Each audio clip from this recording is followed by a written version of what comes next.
জান, তোমার ছাড়া না আমার একটু ভালো লাগে না, বুঝছো? হ্যাঁ জান, আমারও। তাই চলো না আমরা বিয়ে করে ফেলি। জান, আমাকে আর কিছুদিন সময় দাও, আমি তোমাকে বিয়ে করব। আরে বিয়ে করার জন্যই তো ভালোবাসছি, তাই না? আরে এই সময় আবার কে আসলো? আমার মনে হয় তোমার হাজবেন্ড চলে আসছে। আরে তুমি কি বলো? আমার হাজবেন্ড তো কিছুক্ষণ আগেই অফিসে গেল। হ্যাঁ, এখন আবার কেন আসবে বলো? আরে এত কথা বাদ দিয়ে যে দেখো কে আসছে। আচ্ছা ঠিক আছে, তুমি বসো, আমি গিয়ে দেখছি কে আসছে। আচ্ছা ঠিক আছে। দেখি তো কে আসছে।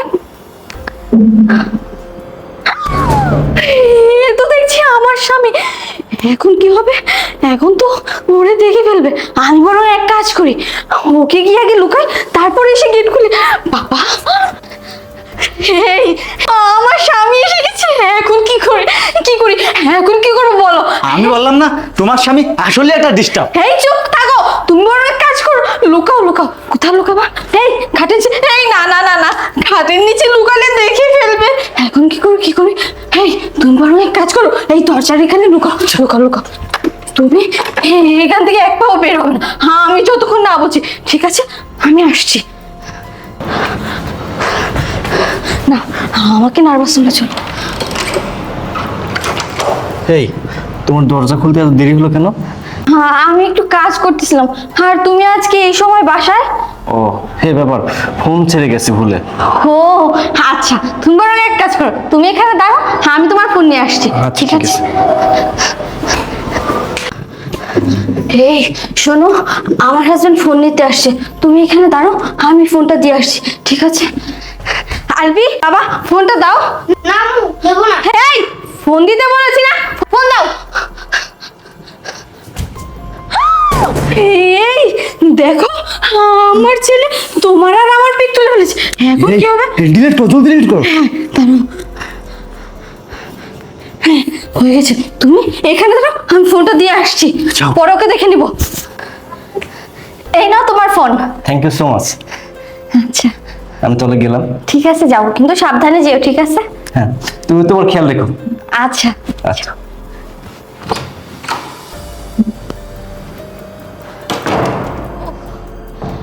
আল্লাহ, খুব জোর বাঁচাইছে। একটুর জন্য ধরা খেয়ে যেতাম না। যাই, আমি রুমে যাই। এই শোনো, এদিকে আসো।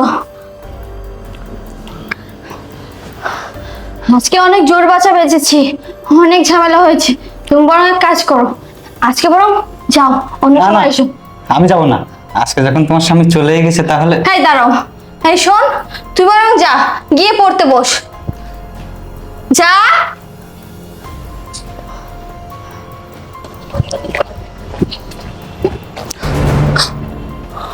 আরে আমার স্ত্রীর সাথে ছেলেটিকে, এই ছবিটা তো কিছুক্ষণ আগেই তোলা, তারপর দেখতেছি ডিলিটও করে ফেলেছে, কিন্তু রিসাইকেল বিনে রয়ে গেছে।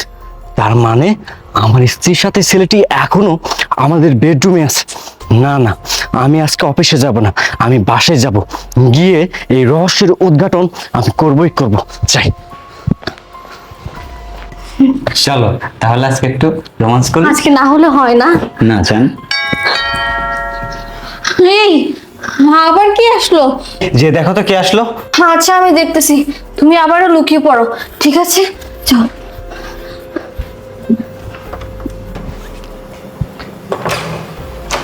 এই তুমি আবার চলে আসছো বাসায়? হ্যাঁ, চলে আসলাম। এটা আমার বাসা, তাই আমি কখন আসবো না আসবো সেটা আমার ব্যক্তিগত ব্যাপার। তোমার সাথে আমার কিছু কথা আছে। আসো, রুমের ভিতর আসো। হ্যাঁ আশা, দাঁড়াও। এই আশা, কি হয়েছে তোমার? বলো তো, তুমি এমন কেন করছো? এই রুমের ভিতর আর কে আছে বলো। আরে তোমার কি মাথা খারাপ হয়েছে যে তুমি যা তা বলছো? সত্যি করে বলো, কে আছে রুমের ভিতরে? আরে কেউ নেই রুমে আশা। বলবা না তাই না? ঠিক আছে, আমি বের করতেছি। আরে আশা, তোমার সত্যি মনে হয় মাথাটা গেছে। এই তো, এই এই বেরো, বলো এটা কে? এটাকে আমি জানি না। এই আপনি কে? এই চল, মিথ্যা কথা বলিস না। আমি কে মানে? এই আমি মিথ্যা কথা বলছি না। এই চুপ, আর একটাও কথা বলবি না। তুই কি ভেবেছিস আমি কিচ্ছু জানি না? আমি খুব ভালো করে জানি এই ছবিটা কার। বলতো এই ছবিটা কার? এই ছবিটা সম্ভবত আমার ছেলে তুলেছিল, তোরা ডিলিটও করে ফেলেছিস, কিন্তু তোরা হয়তো জানিস না কোনো কিছু ডিলিট করলে সেটা রিসাইকেল বিনের থেকে যায়। ভাগ্য ভালো রিসাইকেল বিনের রুচিলাই আজকে তোকে আর তোর নাগরকে আমি হাতে নাতে ধরতে পেরেছি। বল কতদিন ধরে তোদের সম্পর্ক বল। শোনো আশরাফ, তুমি যেহেতু জেনে গেছো তাহলে তোমার কাছে আর লুকিয়ে কোনো লাভ নেই। আমার আর ওর সম্পর্কে কত দিনের, তাই তো আমাদের 6 মাসের রিলেশন। বাস কি সাবলীল ভাবে বলে দিলা তোমাদের 6 মাসের সম্পর্ক। মাত্র 6 মাসের ভালোবাসার সম্পর্কের জন্য তুমি আমাদের এত বছরের বিয়ের সম্পর্ক ভুলে গেলাম। বিয়ের সম্পর্কের কথা বাদই দিলাম, তোমার স্বামী আছে, সংসার আছে, তোমার সন্তান আছে, সবকিছু ভুলে গেলাম। তোমার সন্তানের কথা পর্যন্ত তুমি ভুলে গেলাম।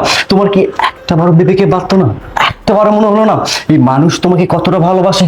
হেই, আমি দিনের পর দিন মাসের পর মাস এত এত পরিশ্রম করতেছি কার জন্য?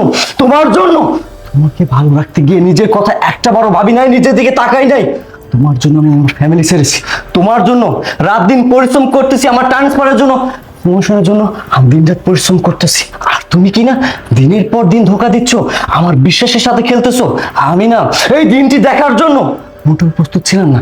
এই তুমি কি আমার সেই ইপ্তি, যে ইপ্তি কিনা আমাকে অনেক ভালোবাসতো, আমাকে বারবার বলতে আশরাফ আমি তোমাকে ভালোবাসি ভালোবাসি ভালোবাসি। তোমার থেকেও বেশি আসলে তুমি আমাকে কখনো ভালোই বাসো নাই, ভালোবেসেছো আমার ধন সম্পদ টাকা পয়সা অর্থ আভিজাত্যকে। আরে আমাকে যদি তোমার ভালো নাই লাগে, আমার সাথে তুমি যদি সংসার করতে নাই চাও, তুমি তো আমাকে বলতে পারতা, আমি হাসতে হাসতে তোমার লাইফ থেকে সরে দাঁড়াতাম। তুমি কেমন নারী, হ্যাঁ? নিজের ছেলের সামনে সিসি আমার ভাবতেও অবাক লাগতেছে। তুমি এতটা নিচ, এতটা জঘন্য। তোমার ছেলে তোমার নোংরামও দেখেছে, তোমার নষ্টামও দেখেছে, এর চাইতে লজ্জার কিছু আছে? তুমি কি তোমার ছেলের সামনে মুখ দেখাতে পারবা? তুমি একটাবারের জন্য চিন্তা করলে না এই সমস্ত কথাবার্তা যদি বাইরের লোকজন শুনে, সমাজের লোকজন শুনে, তাহলে তোমার ছেলের ভবিষ্যৎ কি হতে পারে? তুমি একটাবারের জন্য ভেবে দেখেছো কি কালকে বা পরশু তোমার ছেলেকে যখন তুমি বিয়ে দিতে যাবা, এই সমাজের লোকজন বলবে যার মা এমন তার ছেলে কেমন হতে পারে? কোনো কিছুতে তোয়াক্কা না করে পরকে নামে একটা নেককার সম্পর্কের মাঝে জড়ে গেলা। একটা বারো তুমি আমার কথা ভাবলে না, তোমার সন্তানের কথা ভাবলে না, আমাদের ভবিষ্যতের কথা ভাবলে না। আমি না নিতে পারতেছি না, আমি এখন হাসবো না কাঁদবো আমি কিছুই বুঝতেছি না। জানো কি, এই সমাজে তোমার মতো কিছু মানুষ আছে যাদের জন্য সমাজের প্রত্যেকটা ঘরে ঘরে অশান্তি লেগে থাকে। না না, আমি আর মানবো না, আমি আর নিতে পারতেছি না। ঠিক আছে, তুমি যেহেতু ওর সাথে সংসার করতে চাও, ওকে ভালোবাসো, আমি তোমাদের একসাথে থাকার ব্যবস্থা করতেছি। আর এই ছেলে, তোমার কথা আমি কি বলবো? তুমি কিভাবে পারলা একজন বিবাহিত মেয়ের সাথে সম্পর্ক করতে? তোমার কি একটাবারের জন্য বিবেকে বাধ্য না? একটাবারও মনে হলো না এই মেয়েটা বিবাহিত? না না, তোমাকে দোষ দিয়ে লাভ কি? যখন আমার স্ত্রী, যাকে আমি এতটা ভালোবাসি, সে আমাকে বুঝলো না, আমার ভালোবাসা বুঝলো না, তাহলে তোমাকে দোষ দিয়ে লাভ কি? এই তুই জানো, আমি জাস্ট কল্পনা করতে পারতেছি না আমি এতদিন কার সাথে সংসার করেছি। এই মানুষটাকে ভালোবেসেছি, এই মানুষটার সাথে সংসার করেছি, যাকে আমি বিয়ে করেছি। আমি চেয়েছিলাম তোমাকে হ্যাপি রাখতে, ভালো রাখতে। আমি ভেবেছিলাম তুমি আমার কাছে অনেক ভালো আছো, আনন্দে আছো, কিন্তু না, আমার চিন্তা চেতনা ভুল। তুমি তো ভালো থাকবা তোমার এই বয়ফ্রেন্ডের সাথে। ঠিক আছে, আজকের পর থেকে আমি আমার ভালোবাসার দাবি নিয়ে, আমার এই মুখটি নিয়ে তোমার সামনে দাঁড়াবো না। আমি আর কখনো তোমাকে বলবো না যে আমি তোমাকে ভালোবাসি ভালোবাসি। যাও, তোমরা বেরিয়ে যাও, বেরিয়ে যাও বলছি। আশরাফ, আমাকে ক্ষমা করে দাও, আমি বুঝতে পারিনি, আমার ভুল হয়ে গেছে। আশরাফ, আমাকে ক্ষমা করে দাও। ওঠো ইতি, ওঠো। আর কত নাটক করবা তুমি, আর কত মিথ্যা কথা বলবা? তোমার এই নাটক দেখে না আমি গলে গিয়েছিলাম, আমি তোমাকে বিশ্বাস করেছিলাম, কিন্তু তুমি আমাকে পিছন থেকে ছিঁড়ে মেরেছো, আমার বিশ্বাস নিয়ে খেলেছো, আমার ভালোবাসা ভেঙে দিয়েছো। এখন আমি যদি তোমাকে ক্ষমা করি, স্বয়ং আল্লাহ আমাকে ক্ষমা করবে না। যাও, বেরিয়ে যাও, যাও। বেঈমান।